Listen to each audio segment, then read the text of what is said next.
Question number 14 देखिए, an exercise on mathematics contain 25 problem. Rajan has solve 4/5 of them. How many question has he solved?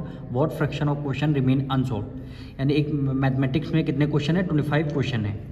राजन ने कितने solve किए हैं? 4/5 of them, यानी fraction given है, यानी 4/5 क्वेश्चन राजन ने सॉल्व किए हैं। अब क्वेश्चन बोला है how many question he has solve. ये जो 4/5 फ्रैक्शन गिवन है, 4/5 का हमें क्वेश्चन बताने हैं कितने राजन ने सॉल्व किए हैं। भाई टोटल क्वेश्चन 25 हैं, फ्रैक्शन गिवन 4/5 सॉल्व कर दिए हैं, तो इन दोनों की कर देंगे मल्टीप्लाई। जब जो आंसर होगा वही क्वेश्चन इन्होंने सॉल्व किए हैं। अब आइए इसको करते कैसे, ये देखिए करना कैसे है। सबसे पहले लिखना है टोटल क्वेश्चन हमारे पास है कितने? 25 क्वेश्चन है, तो हमने टोटल क्वेश्चन की जगह 25 लिख दिया। राजन ने कितने सॉल्व करना, क्योंकि फर्स्ट पार्ट हमारा क्या कह रहा है, how many question has he solve, यानी राजन ने कितने क्वेश्चन सॉल्व किए हैं। तो राजन हैज़ सॉल्व कितने क्वेश्चन? 4/5 फ्रैक्शन तो गिवन है, तो हमें क्या करना, टोटल 4/5 फ्रैक्शन है, टोटल क्वेश्चन कितने हैं? 25 हैं। इनसे कराना होगा मल्टीप्लाई। यहाँ डिनोमिनेटर में कुछ नहीं, इसका मतलब यहाँ पे क्या है? 1 है। अब हमेशा याद रखिएगा, न्यूमरेटर और डिनोमिनेटर से ही डिवाइड हो सकता है, ना ही न्यूमरेटर से न्यूमरेटर आपने कट कर दिया। न्यूमरेटर से न्यूमरेटर मल्टीप्लाई होती है, डिनोमिनेटर से डिनोमिनेटर मल्टीप्लाई होता है।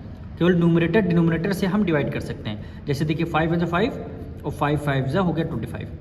ठीक, 5 की मल्टीप्लाई 4 से करेंगे, 5 × 4 = 20। अब 1 की मल्टीप्लाई 1 से करेंगे, डिनोमिनेटर में 1 की कोई वैल्यू नहीं होती, केवल 20 न्यूमरेटर ही आपका आंसर हो जाएगा। यानी 20 क्वेश्चन क्या किए हैं? राजन ने सॉल्व किए हैं। ठीक, एक तो फर्स्ट पार्ट का आपका एक ही आंसर हो गया, राजन है सॉल्व 20 क्वेश्चन। फिर क्या है, सेकंड पार्ट में कह रहा है what fraction of question remain unsolve, यानी फ्रैक्शन बताना है अनसॉल्व क्वेश्चन। अब टोटल 25 क्वेश्चन है, ठीक, 20 जो है क्वेश्चन राजन ने सॉल्व कर दिए। अब कितने नहीं सॉल्व किए हैं? भाई 25 में से 20 माइनस कर देंगे, 5 क्वेश्चन राजन ने नहीं सॉल्व किए। लेकिन क्वेश्चन नहीं पूछ रहा है, यहाँ पूरा फ्रैक्शन, तो उसको करेंगे कैसे, ये देखिए टोटल क्वेश्चन रिक्वायर्ड फ्रैक्शन, क्या लिख देंगे? Required fraction. अब ये देखिए डिनोमिनेटर में हमेशा टोटल वैल्यू आएगी। टोटल वैल्यू कितने, टोटल क्वेश्चन कितने? 25 हैं, उसको हमें न्यूमरेटर में लिखना है। अब अनसॉल्व क्वेश्चन कह रहा है ना, ये देखिए अनसॉल्व क्वेश्चन। अब टोटल 25 क्वेश्चन है, 20 सॉल्व कर दिए राजन ने, तो कितने नहीं सॉल्व किए? 25 में से 20 माइनस कर दें, कितना आ जाएगा? 5। तो 5/25 फ्रैक्शन आ जाएगा। अब इसको और सिंपल फ्रैक्शन में करेंगे, यानी इसको सिंपलेस्ट फॉर्म में करेंगे। दोनों 5 की टेबल में आते हैं, तो इसको डिवाइड कर देंगे। 5 × 5 और 5 × 5 = 25। क्या आ गया? 1/5, यानी 1/5 क्या हो जाएगा? आपका आंसर हो जाएगा। और फर्स्ट पार्ट का आंसर 20 क्वेश्चन हो जाएंगे। ये भी आपका इस क्वेश्चन में आपके 2 आंसर हैं। क्वेश्चन 15 देखिए, Arya had a CD player, he bought 4 CDs and received 5 other as a gift.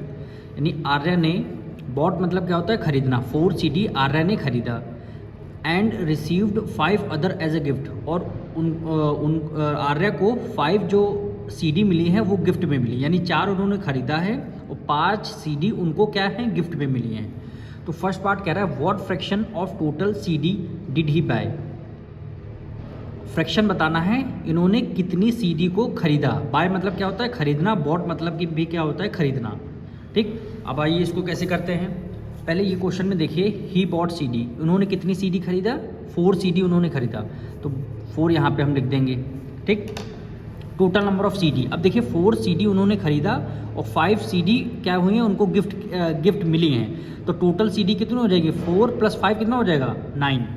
Total number of CD उनके पास अब कितनी हो गई? 9। 9 में से फिर समझिए 4 CD उन्होंने खरीदा है और 5 CD क्या मिली हैं? उनको गिफ्ट मिली हैं। तो क्वेश्चन में पूछ रहा है what fraction of total CD did he buy, कितना फ्रैक्शन होगा? फ्रैक्शन आपको बताना है CD का जो उन्होंने खरीदा है। अब देखिए डिड ही बाय, कितनी CD खरीदे हैं, तो वो उसको लिखेंगे न्यूमरेटर में। कितनी CD इन्होंने खरीदा? 4 CD, तो 4 को रखेंगे न्यूमरेटर में, और डिनोमिनेटर में टोटल नंबर ऑफ CD कितनी है? 9 है। तो 4/9 आपका क्या हो जाएगा? फ्रैक्शन हो जाएगा। 4/9 क्या हो जाएगा? फ्रैक्शन हो जाएगा। फिर से देखिए 4 CD उन्होंने खरीदा है, 5 CD उनको गिफ्ट मिली है, 5 + 4 9, 9 आ जाएगा डिनोमिनेटर में, और फ्रैक्शन हमें बाय का बताना है, कितनी CD खरीदा, तो 4 CD खरीदा, तो 4/9 हो गया। ठीक, अब इसका सेकंड पार्ट देखिए, कह रहा है what fraction of total CD did he receive as a gift. इस बार आपको गिफ्ट का फ्रैक्शन बताना है, तो यहाँ पे लिख देंगे रिक्वायर्ड फ्रैक्शन। रिक्वायर्ड फ्रैक्शन पिछली बार आपने क्या किया, कितनी सीडी खरीदी इनका फ्रैक्शन आपने बताया, और इस बार गिफ्ट का फ्रैक्शन बताना है। गिफ्ट कितना, 5 सीडी इनको गिफ्ट मिली थी, तो 5 को रखेंगे न्यूमरेटर में, और टोटल में हमेशा क्या आएगा डिनोमिनेटर में, टोटल नंबर ऑफ सीडी कितनी है 9 है, तो 5 और 9 ये आंसर आ जाएगा। 16 देखिए, a teacher had to check 30 notebook, she has so far finished 20 notebook, what fraction of notebook has she checked. Teacher को कितनी नोटबुक चेक करनी है, 30 नोटबुक चेक करनी है।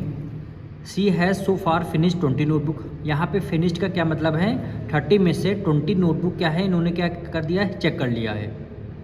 What fraction of notebook has she checked, fraction बताना है किसका, notebook का, कितनी नोटबुक चेक हो चुकी हैं। तो टोटल नोटबुक कितनी है 30 हैं, और कितनी चेक हो चुकी हैं 20, तो 20 न्यूमरेटर में आ जाएगा, और total number of book 30 denominator में आ जाएगा। 20/30 क्या हो जाएगा, आपका आंसर हो जाएगा। अब इसको चेक करते हैं, लिखते हैं total number of total notebook. देखिए टोटल नोटबुक है, टोटल नोटबुक हमारे पास 30 हैं, तो 30 को रख देंगे न्यूमरेटर में, 30 को रख देंगे total number of check notebook कितनी हो गई, 20 नोटबुक फिनिश हो गई। फिनिश का यहाँ पे मतलब है चेक हो चुकी हैं, तो 20 लिख देंगे नंबर ऑफ चेक्ड नोटबुक। अब फ्रैक्शन किसका बताना है, चेक्ड नोटबुक का। चेक्ड कितनी हो चुकी 20, तो 20 को रखेंगे न्यूमरेटर में, और डिनोमिनेटर में टोटल नंबर ऑफ बुक कितना है 30 है, 30 हो जाएगा। अब इसको अगर आपको आगे सॉल्व करना है तो एक न्यूमरेटर में 0, डिनोमिनेटर में 0, डिनोमिनेटर से 0 0 कैंसिल हो जाएगा, फ्रैक्शन क्या बचेगा 2/3, तो 2/3 क्या हो जाएगा, आपका आंसर हो जाएगा।